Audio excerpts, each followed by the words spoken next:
நில்லு. இங்க என்ன பண்ணிக்கிட்டு இருக்க? சும்மாதான். என்னது சும்மாவா? எல்லாரும் சுமந்துகிட்டா வருவாங்க? ஆமா, உனக்கெல்லாம் வெக்கம் மானா சூடு சொரணை எதுவுமே இல்லையா? எதுக்கு இப்ப இப்படி எல்லாம் பேசிட்டு இருக்கீங்க? இதை விட வண்டையா கேப்பேன். ஆமா, மான இனம் இருக்கிறவங்க யாராவது இப்படி எரும மாட்டு மேல மழை பெஞ்ச மாதிரி திரிவாங்களா? இப்ப எதுக்கு நீங்க இதெல்லாம் சொல்லிட்டு இருக்கீங்க? உன்னதான் வேண்டான்னு சொல்லி வீட்டை விட்டு வெளியே போடின்னு முகத்தில் அடிச்ச மாதிரி சரவண சொன்னான்ல. அப்புறம் எந்த மூஞ்சிய வச்சுக்கிட்டு இங்க நிக்கிற? போறதுக்கு முன்னாடி இங்க எதையாவது லவுட்டிக்கிட்டு போலான்னு பாக்குறியா? எனக்கு அந்த மாதிரி எண்ணம்லாம் இல்ல. அப்புறம் எதுக்குடி இன்னும் இங்க இருக்க?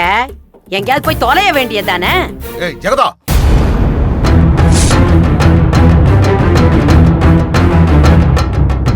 என்ன சொன்ன? அது வந்து யாரு? நான் ஜெகதா. இந்த வீட்டுக்கு யாருன்னு கேட்டேன். அது மகேஸ்வரிக்கு அக்கா. அந்த பொண்ணு யாருன்னு தெரியுதா? இந்த குடும்பத்துக்கு மகாராணி. அவளை மரியாதை இல்லாம பேசுவியா நீ? இப்ப எதுக்கு என் மேல பாயிரீங்க? உங்க புள்ளதானே இவளை வீட்டை விட்டு போக சொன்னா. அது அவங்க புருஷன் பொண்டாட்டி 2 பேருக்குள்ள இருக்கிற விஷயம். உன்னை யார் அதுல மூக்க நுழைக்க சொன்னது? இல்ல, மகேஷ் தான் இந்த பொண்ணு மேல ஒரு கண்ணை வச்சுக்க, அவளை பத்திரமா பாத்துக்கன்னு சொன்னா. அவ சொன்னதுனாலதானே நான் செய்யறேன். ஓட்டண்ணா, என்ன பார்த்தா உனக்கு நக்கலா இருக்கா? மகேஸ்வரி சொன்னா மண்ணா கட்டி சொன்னான்ட்டு.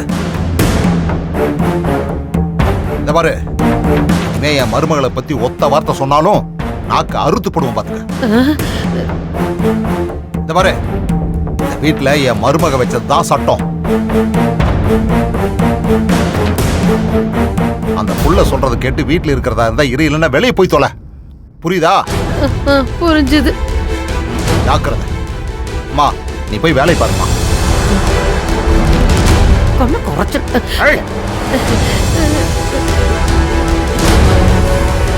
ஆமா, நீ எவ்வளவு சொன்னாலும் திருந்த மாட்டல்ல. இரு வர.